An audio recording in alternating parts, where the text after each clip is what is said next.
नमस्कार दोस्तों, आइए जानते हैं बिहार के दिन भर की ताजा और बड़ी खबरें। वही आपने अभी तक वीडियो को लाइक और चैनल को सब्सक्राइब नहीं किया, फटाफट से कर लीजिए। बेगूसराय के बाद पटना में राहुल गांधी संविधान सुरक्षा सम्मेलन के बाद कांग्रेस नेताओं को टिप्स। बेगूसराय में राहुल गांधी के पहुंचने के बाद कांग्रेस कार्यकर्ताओं का उत्साह बढ़ गया है। पदयात्रा में राहुल गांधी के साथ हजारों कांग्रेस नेता, कार्यकर्ता और समर्थक चले। समर्थक राहुल गांधी के ऊपर फूलों की बारिश करते नजर आए। राहुल गांधी की अपील पर कांग्रेस के नेताओं और कार्यकर्ताओं ने सफेद टी शर्ट पहनकर पदयात्रा में भाग लिया।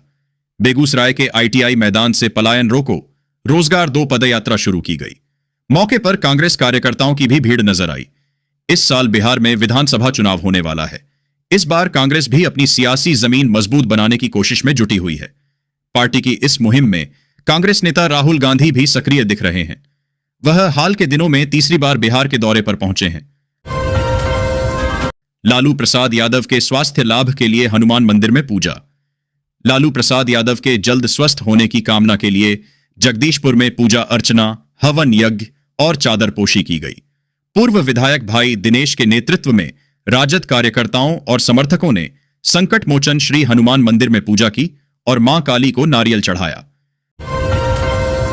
भारत में संविधान सुरक्षित है, केंद्रीय गृह राज्य मंत्री नित्यानंद राय ने राहुल गांधी पर साधा निशाना। पटना, केंद्रीय गृह राज्य मंत्री नित्यानंद राय ने राहुल गांधी और विपक्ष पर निशाना साधते हुए कहा है कि भारत में संविधान सुरक्षित है। नरेंद्र मोदी सरकार ने विकास सुनिश्चित किया है। राष्ट्रीय जनता दल पर भ्रष्टाचार के आरोप लगाए हैं। उन्होंने कहा कि बिहार का विकास प्रधानमंत्री नरेंद्र मोदी और मुख्यमंत्री नीतीश कुमार के नेतृत्व में हो रहा है। बेगूसराय में राहुल गांधी ने 1 किलोमीटर की पदयात्रा। कांग्रेस पार्टी के सीनियर लीडर और लोकसभा में नेता प्रतिपक्ष राहुल गांधी आज बिहार के दौरे पर हैं। पटना में उनका भव्य स्वागत किया गया। पटना से सीधे बेगूसराय पहुंचे राहुल गांधी ने पलायन रोको नौकरी दो पदयात्रा में भाग लिया और करीब 1 किलोमीटर पैदल चलने के बाद पटना के लिए रवाना हो गए। कांग्रेस नेता श्रीकृष्ण मेमोरियल हॉल में सामाजिक न्याय सम्मेलन में शामिल हुए। 12:41 दोपहर सफेद टी शर्ट पहने गांधी ने बेगूसराय शहर में पदयात्रा में भाग लिया। इस दौरान कन्हैया कुमार और कांग्रेस की प्रदेश इकाई के अध्यक्ष राजेश कुमार सहित कई पार्टी नेता भी उनके साथ मौजूद थे। दरभंगा में रामनवमी मेला देख रही महिलाओं में मारपीट। दरभंगा जिले के नाका नंबर 5 के पास रामनवमी के मेले में महिलाओं के बीच मारपीट हो गई। महिलाएं एक दूसरे का बाल खींचकर लड़ने लगीं। पुलिस मौके पर पहुंची और मामले को शांत कराया। घटना का कारण दरी पर बैठने को लेकर विवाद था। यह सब झांकियां देखने के दौरान हुआ। भाजपा नेता की बेटी पर किसने डलवाई एसिड? बेगूसराय एसपी ने किया हैरान करने वाला खुलासा। भाजपा नेता की बेटी पर एसिड अटैक के मामले में पुलिस ने खुलासा किया है। इस मामले में 2 आरोपी को पुलिस ने गिरफ्तार किया। इस मामले में आरोपी साजिशकर्ता और अपराध को अंजाम देने वाला शख्स को पुलिस ने दबोचा है। बेगूसराय एसपी मनीष कुमार ने इस मामले को लेकर जो खुलासा किया है वह काफी हैरान करने वाला है। दरअसल एक शख्स ने एकतरफा प्यार में लड़की के ऊपर सोए अवस्था में एसिड डलवाई थी और इसके लिए उसने दूसरे शख्स का इस्तेमाल किया था। बकौल बेगूसराय पुलिस, कथित प्रेमी ने मोबाइल महबूब नामक युवक से लड़की पर एसिड डालवाकर गंभीर रूप से घायल करवा दिया था। बिहार चुनाव, अपने राजनीतिक एजेंडे का खुलासा करेंगे शिवदीप लांडे। क्या नई पॉलिटिकल पार्टी बनाएंगे? पटना, बिहार विधानसभा चुनाव की तैयारियों के बीच जहां तमाम सियासी दलों ने अपनी कमर कस ली है, वहीं बिहार के सुपर कॉप के रूप में मशहूर रहे पूर्व आईपीएस शिवदीप लांडे भी अपने राजनीतिक भविष्य को लेकर खास घोषणा करने वाले हैं। मंगलवार को वह इसका खुलासा करेंगे। इसके लिए शिवदीप पांडे ने एक प्रेस कॉन्फ्रेंस दोपहर 12 बजे बुलाया है, जिसमें वह पॉलिटिकल एजेंडे का खुलासा करेंगे। सूत्रों से जानकारी मिल रही है कि संभवतः वह बिहार में नई राजनीतिक पार्टी की घोषणा करने वाले हैं। हालांकि अभी इसकी पुष्टि नहीं की गई है। प्रेस के लिए जारी वक्तव्य सूचना में शिवदीप लांडे की ओर से बताया गया है कि आईपीएस से इस्तीफा दे चुके शिवदीप लांडे रविवार को एक प्रेस वार्ता करेंगे, जिसमें वह खास खुलासा करेंगे और बिहार की राजनीति में अपने भविष्य की योजनाओं को लेकर कुछ साझा करेंगे। यह आयोजन पटना के चाणक्य होटल के उत्सव हॉल में किया गया है। इंडो नेपाल सीमा के थानों में जंग खा रही गाड़ियां, 40 साल से नहीं हुई नीलामी। सीमावर्ती रक्सौल थाना के निरीक्षण के दौरान बीते फरवरी माह में जिला पुलिस कप्तान स्वर्ण प्रभात ने जब्त वाहनों को यंत्र तंत्र रखा देख सख्त आदेश दिया था। उन्होंने कांडों का त्वरित निष्पादन कर वाहनों की नीलामी की प्रक्रिया शुरू करने का निर्देश दिया था। लेकिन इंडो नेपाल सीमा पर भारतीय क्षेत्र के थानों में वर्षों से विभिन्न मामलों में जब्त गाड़ियां जंग खा रही हैं। भागलपुर में यहां बनेगी अंडरग्राउंड सड़क, कई इलाकों को मिलेगा सीधा फायदा, जल्द निकलेगा टेंडर। भागलपुर में रेलवे ने अपनी योजना में बदलाव करते हुए भीखनपुर गुमटी नंबर 2 के पास अंडरग्राउंड रास्ता बनाने के फैसले को बदल दिया है। अब गुमटी नंबर 2 से 3 तक 300 मीटर नई सड़क बनाई जाएगी। इससे भीखनपुर के अलावा कई इलाकों के लोगों को सुविधा होगी। वहीं अब सिर्फ भीखनपुर गुमटी नंबर 1 के पास ही अंडरग्राउंड रास्ता बनेगा। बेतिया में किराए पर चल रहे हैं एसपी कार्यालय और थाना, अब मिलेगी खुद की जमीन। शुरू हुई पहल। बेतिया में एसपी ऑफिस और थाने के लिए जमीन हस्तांतरण की प्रक्रिया शुरू हो गई है। 53 साल बाद पुलिस अधीक्षक कार्यालय और थाने को अपनी जमीन मिलेगी। अभी तक ये किराए पर चल रहे थे।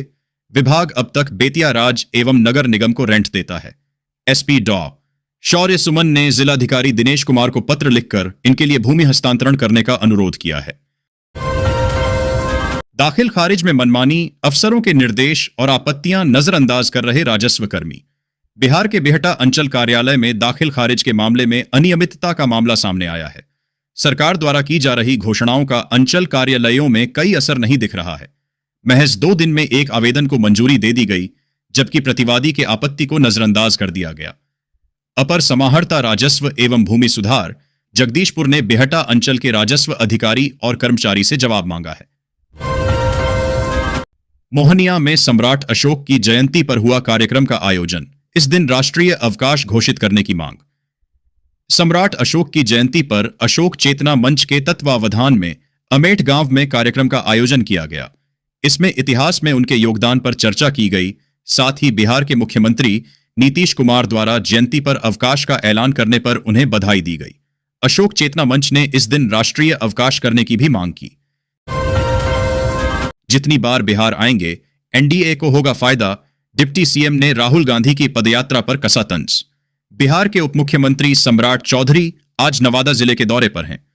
हिसुआ में प्रेस वार्ता के दौरान उन्होंने राहुल गांधी की बिहार पदयात्रा पर भी तंज कसा और कहा कि इससे भाजपा को ही फायदा होगा। सम्राट चौधरी ने बिहार में विकास कार्यों का भी जिक्र किया और कहा कि 2025 का विधानसभा चुनाव मुख्यमंत्री नीतीश कुमार के नेतृत्व में लड़ा जाएगा और एनडीए को प्रचंड जीत मिलेगी। थाने की ओर बढ़े तो ठगी से बचे, कैमूर के शिक्षक ने सुनाई पूरी कहानी। साइबर अपराधी अलग अलग तरीके से लोगों को अपना शिकार बना रहे हैं। साइबर अपराधियों ने कैमूर जिले के कुदरा प्रखंड के सकरी गांव के एक निजी विद्यालय के शिक्षक को लगभग 1 घंटे तक डिजिटल अरेस्ट करके रखा। शिक्षक ने जैसे ही स्थानीय थाने में जाने की बात कही तो ठगों ने फोन काट दिया। शिक्षक ने सरकार द्वारा जारी टोल फ्री नंबर पर शिकायत दर्ज कराई है। नीतीश सरकार की सौगात, भोजपुर में एफडीआर टेक्नोलॉजी से बनने जा रही पहली सड़क 3 एनएच से होगी कनेक्ट। शाहपुर से बनाही स्टेशन महुआंव व शिवपुर होते हुए जगदीशपुर तक जाने वाली सड़क का शिलान्यास सांसद सुदामा प्रसाद और विधायक राहुल तिवारी ने किया।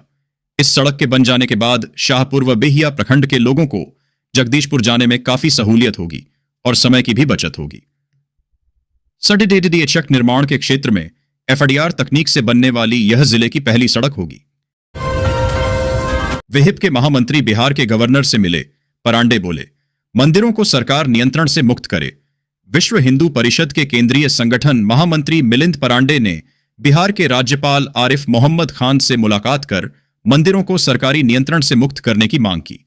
उनका कहना है कि जब मस्जिद और चर्च सरकारी नियंत्रण से मुक्त हैं, तो मंदिरों के साथ भेदभाव क्यों? मंदिरों को उनकी मूल धार्मिक व्यवस्था के अनुरूप स्वतंत्र रूप से संचालित होने देना चाहिए।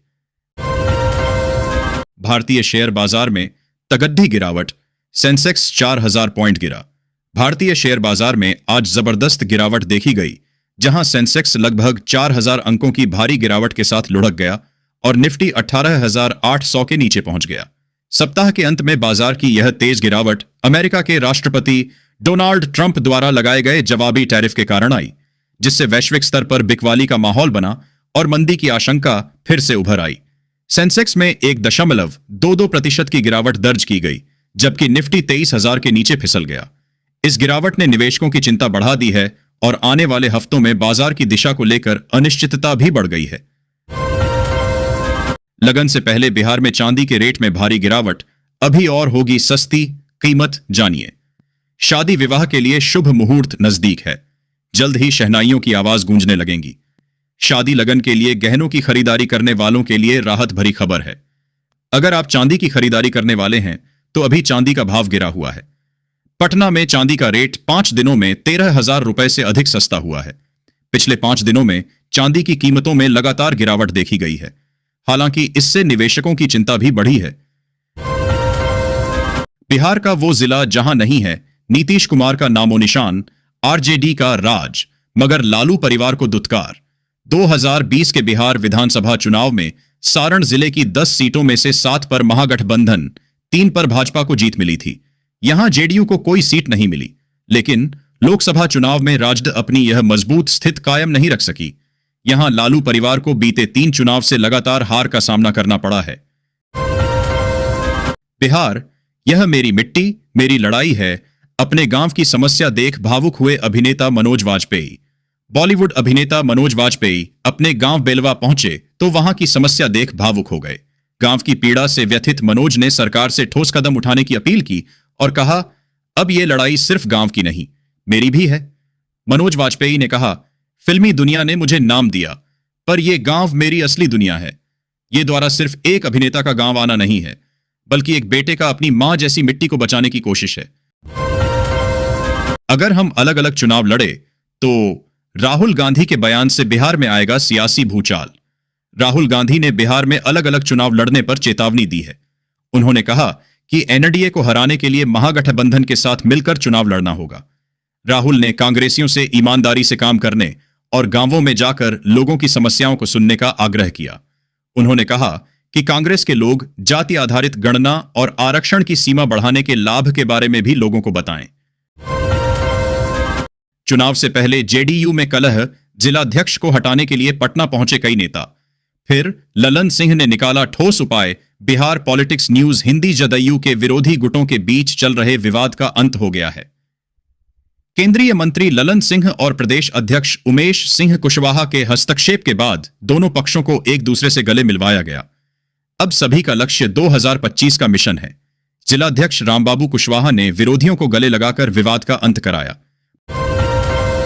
भागलपुर सूरत एक्सप्रेस की जनरल बोगियों में सीट के लिए मारामारी, 400 की जगह चढ़ाए गए 1000 से अधिक यात्री। भागलपुर सूरत एक्सप्रेस और गया हावड़ा एक्सप्रेस में यात्रियों को हो रही परेशानी का समाधान नहीं हो पा रहा है। भागलपुर सूरत एक्सप्रेस की जनरल बोगियों में सीट से अधिक यात्री चढ़ने के कारण लंबी दूरी का सफर करने वाले यात्रियों को परेशानी का सामना करना पड़ीडीडीएच रहा है। वहीं गया हावड़ा एक्सप्रेस के 3rd एसी कोच में कंपन रहने के कारण यात्रियों को आरामदायक यात्रा नहीं मिल पा रही है। पीटीएसएससी ने अगले आदेश तक रोकी लैब टेक्नीशियन बहाली की प्रक्रिया। प्रभारी सचिव ने लिखा, लेटर बिहार तकनीकी सेवा आयोग ने लैब तकनीशियन की नियुक्ति प्रक्रिया पर अगले आदेश तक रोक लगा दी है। पटना हाईकोर्ट ने स्वास्थ्य विभाग के अंतर्गत प्रयोगशाला प्रावैधिक पद पर नियुक्ति की प्रक्रिया पर रोक लगाते हुए 10 अप्रैल तक जवाबी हलफनामा दायर करने को कहा है। इस आदेश के बाद 2969 पदों की नियुक्ति प्रक्रिया स्थगित कर दी गई है। आईटीआई में दाखिला लेने के लिए अब 17 अप्रैल तक करें आवेदन। परीक्षा तिथि में भी हुआ बदलाव। बिहार संयुक्त प्रवेश प्रतियोगिता परीक्षा परिषद बीसीसीबी ने औद्योगिक प्रशिक्षण संस्थान प्रतियोगिता प्रवेश परीक्षा आईटीआई कैट 2025 के लिए परीक्षा तिथि में बदलाव किया है। 11 मई को आयोजित होने वाली परीक्षा अब 17 मई को होगी।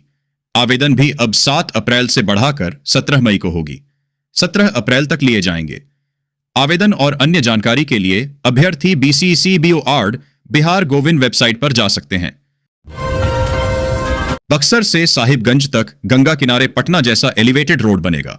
निशिकांत वरीय संवाददाता, भागलपुर गोड्डा लोकसभा क्षेत्र के सांसद निशिकांत दुबे ने सोमवार को प्रेस कॉन्फ्रेंस में एनडीए सरकार की उपलब्धियां गिनाई।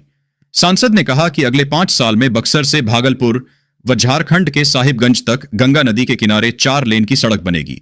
अगले 5 साल में निर्माण पूरा हो जाएगा। इस तरह का एलिवेटेड रोड पटना में गंगा नदी के किनारे बनकर तैयार हुआ है। उन्होंने कहा कि बक्सर से साहिबगंज के बीच जहां जमीन उपलब्ध नहीं होगी वहां ब्रिज तैयार होगा। इस पहल से भागलपुर समेत अन्य जिले को जाम से राहत मिलेगी। घोड्डा सांसद ने कहा कि कभी भागलपुर कमिश्नरी पटना जैसा ही समृद्ध था। भागलपुर के लिए बिहार के प्रथम मुख्यमंत्री श्री कृष्ण सिंह व पूर्व मुख्यमंत्री भागवत जा आजाद ने कुछ काम किया। इसके बाद एनडीए सरकार ने अंग क्षेत्र के विकास के लिए कई महत्वपूर्ण कार्य किए। उन्होंने कहा कि कोसी मेची नदी को जोड़ने के बाद भागलपुर समेत खगड़िया, कटिहार, मधेपुरा, पूर्णिया समेत अन्य जिले को बाढ़ से राहत मिलेगी। इसके अलावा गंगा नदी पर विक्रमशिला से नवगछिया के कट्टरिया तक रेल सह सड़क निर्माण से दियारा क्षेत्र का विकास होगा। गोड्डा सांसद ने भोलानाथ पुल, पीरपैंती में पावर प्लांट, नवगछिया के बिहपुर के करीब फूड पार्क, सुल्तानगंज में ग्रीनफील्ड एयरपोर्ट, बांका के ककवारा में 40,000 करोड़ की लागत से ultra mega power plant, Kahalgaon में विक्रमशिला केंद्रीय विश्वविद्यालय, भागलपुर हंसडीहा 4 लेन सड़क, सुल्तानगंज से देवघर के बीच रेलवे लाइन, धोरैया इंग्लिश मोड़ असरगंज रोड समेत कोलकाता के हल्दिया पोर्ट से बांका होकर रक्सौल तक एक्सप्रेसवे निर्माण की जानकारी दी।